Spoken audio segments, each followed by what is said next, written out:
Hey, True Believers. Chris Mack coming at you today with Uncanny X-Men 244. And this is the first appearance of Jubilee. I'm thankful because I don't want to pull out my original copy. I try to keep that sealed. I'm glad that our local comic shops were doing these True Believer reprints. And I mean, to get the first appearance for $1, even though it's a reprint, that's still awesome. I mean, $1. You go in there and you're like, oh, wow. This kind of feels like, back in the 90s when comics were $1.75. But anyway, I wanted to review this comic book because, there's people I've talked to that said they love it, and then there's people who said that it's corny. And from what I understand from watching both Chris Claremont's X-Men on Amazon Prime as well as, what was that? The Image Revolution, I think is what it was called, where they talked about the 7 leaving to start Image Comics.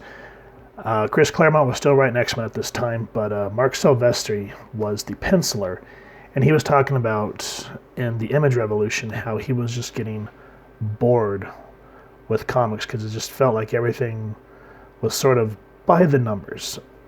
And I can understand that, and at the time I could sort of see how everything was, the tide was kind of starting to change in terms of stories and whatnot. But now this book has had some, time and aged, in my opinion, relatively well. Not from the sense that it gets better, but you can appreciate what the comic books were back in the day, is what I mean. So let's dive into this. The print date on this was May 1989, and the people working on the book were An Adventure of the Uncanny X-Men by Chris Claremont writing, Mark Silvestri penciling, Dan Green inker, Glynis Oliver colors, Tom Orzanowski doing the lettering, and Bob Harris was the editor, and Tom DeFalco was the editor-in-chief. And this book was called Ladies' Night. So it opens up on the California Mall, and it talks about how the mall is sort of like a city within itself where people can come and do whatever. And, back in the 80s, 90s, and even I think sort of the 70s, the mall was kind of the place to be, as we're now, where, people want to outsource to online and whatnot. A lot of brick and mortar stores are going down, and it's really quite tragic. So that's what I mean by this book has aged relatively well, because it shows you a time. It's sort of like a piece of Americana that we all kind of wish we could get back. You know what I mean? When everyone used to hang out in the mall instead of half the places being closed down and everyone glued to their phones. But anyway, here is where we see Jubilation Lee, and she has been doing magic tricks for money here in the mall. You find out that she's sort of living there. And why? We'll get into that in a moment.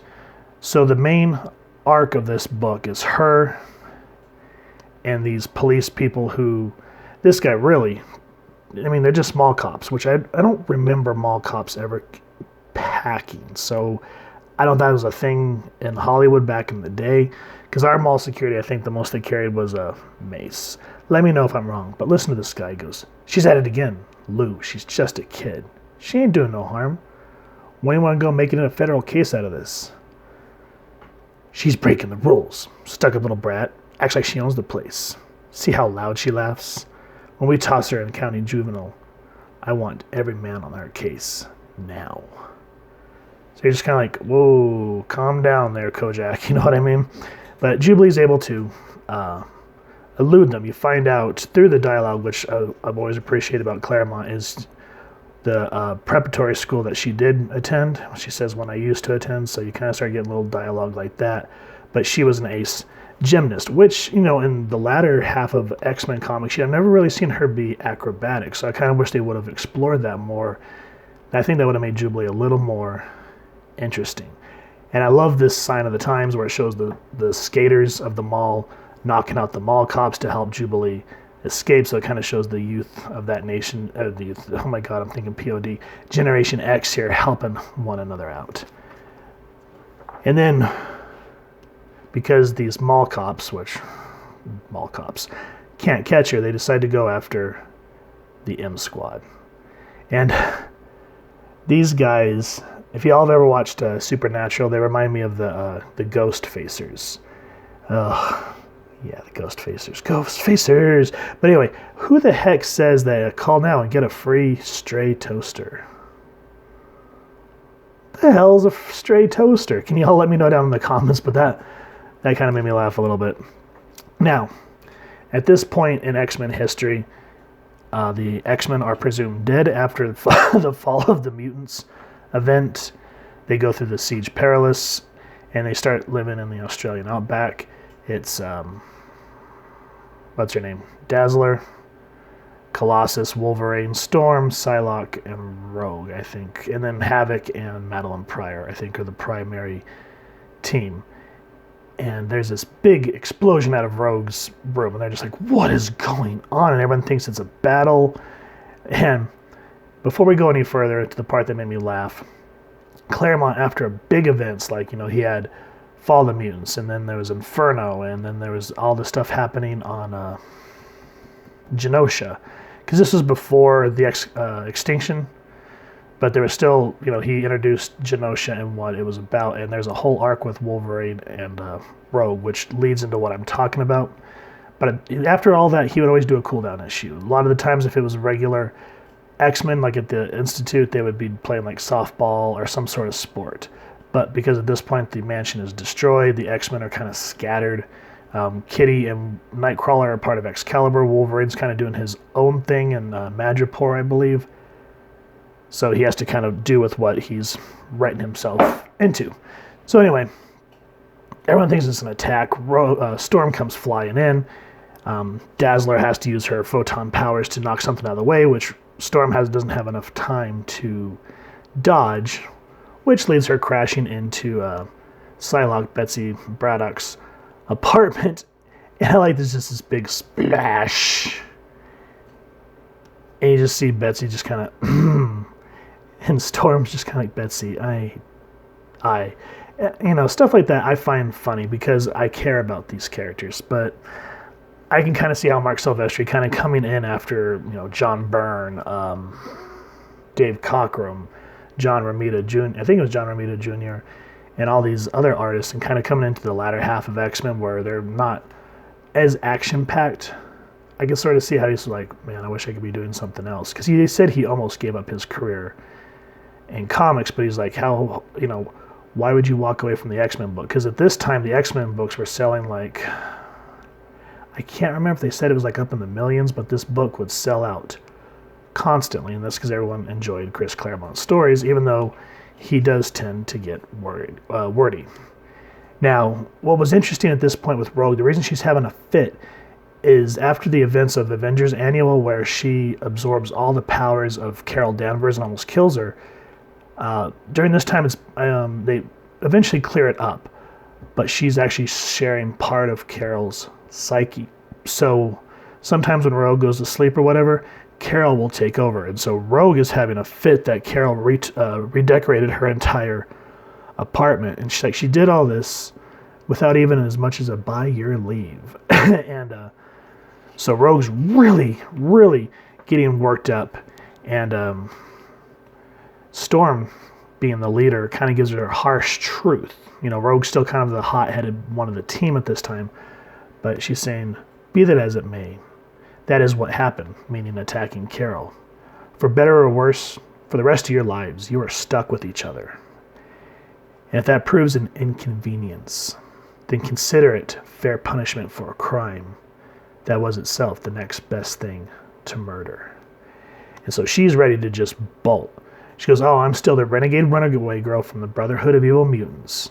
But before she can bolt, Carol takes over. And at that point, that's where Carol Danvers is led into the team. And this is back when I found Carol interesting, where she was kind of a flawed human being. And as Ms. Marvel, she was awesome. The new Captain Marvel stuff, not so much. But this was back when Carol Danvers was really cool.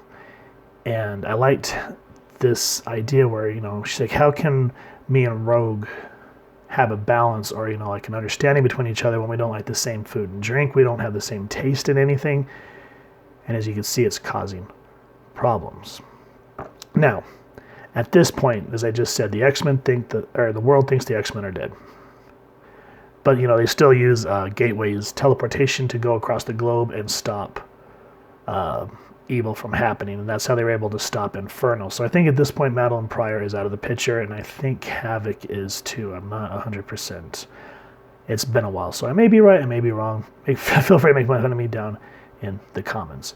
But here, Allison's talking about all we do is we fight and we hide. We fight and we hide. We're not living. So she's like, let's take an evening off. Let's indulge ourselves and do something exciting. Let's be footloose and fancy-free, girls. Let's have fun. Let's go shopping. Which I kind of wish she would have put let's go to the mall, because it would have been very Robin Sparkles. So here, again, when I was watching Chris Claremont's X-Men, they were interviewing Rob Liefeld. And he was talking about how he saw, and again, Mark Silvestri kind of echoed this, that the books were getting kind of stale. And he even says, oh, they made a book about the girls going shopping. Which I don't think Liefeld understood how the X-Men books worked up to that time. I'm just assuming. If I'm wrong, let me know.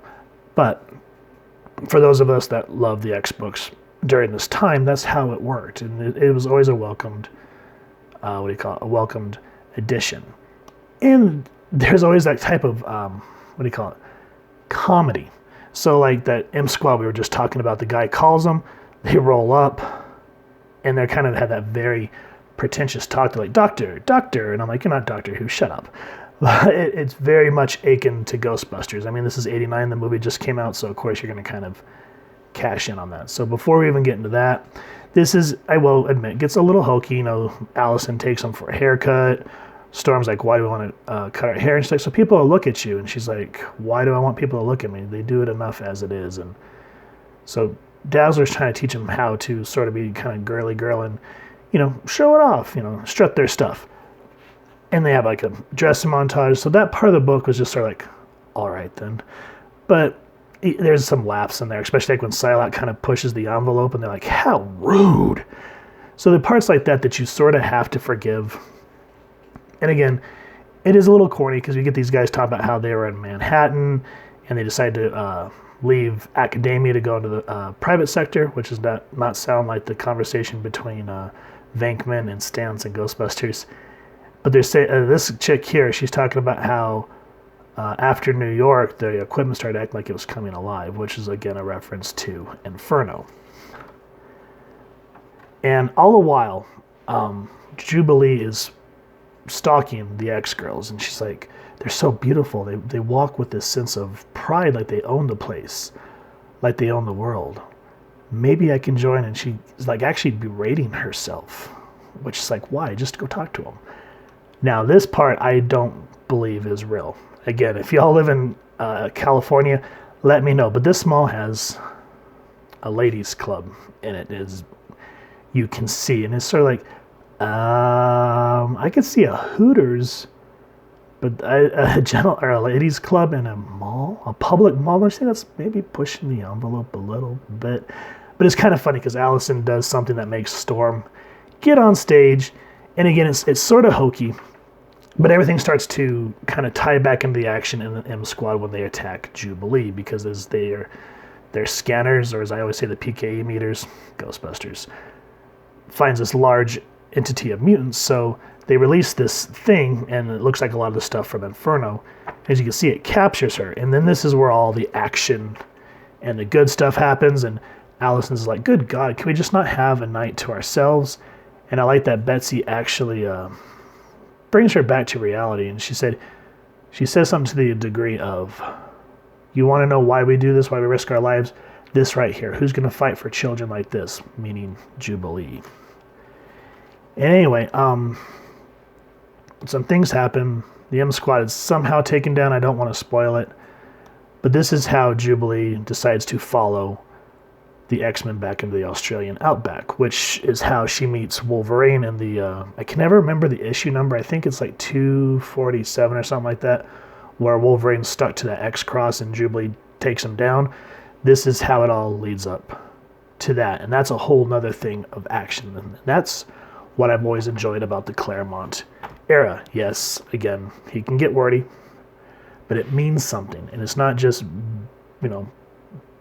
BS coming out of his mouth. It always leads up to something.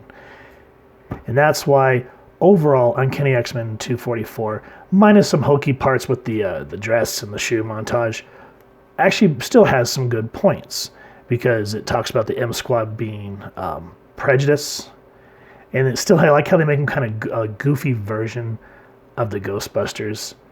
So yeah, it was just a fun issue overall, and we get an awesome first appearance of a very long time beloved X-Men character.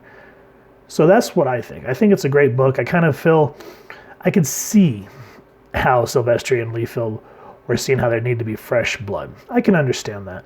But how it was handled, if you go back and again watch Chris Claremont's X-Men, definitely not the way it should have been handled. But it's the past, and it is what it is. You know what I mean? At least we can go back and appreciate the books for what they were at the time, because you still go back and you read these books compared to a lot of the new X books, and these will always blow them out of the water. So if you've enjoyed this comic book, it is starting to increase in price. So if you can find an original copy at a decent price point, I suggest picking it up ASAP. If not, go see if your comic book shop has on their dollar rack if they still have this, because I mean, for $1, that's pretty sweet. And if you've enjoyed this review, we really would appreciate it if you take a moment to hit like, share, and subscribe. Helps the club channel more than you can possibly know. And if you wouldn't mind hitting that fancy little X bell next to subscribe, that way as we continue to upload content, you guys will get notified. Come to the channel, and we love hearing from y'all and just talking with y'all down in the comments below, or our social media pages, which I'll make sure to leave the links down in the description. So with all that said, thank you so much for stopping by. Hope y'all continue to have an absolutely amazing day reading, and happy hunting, true believers.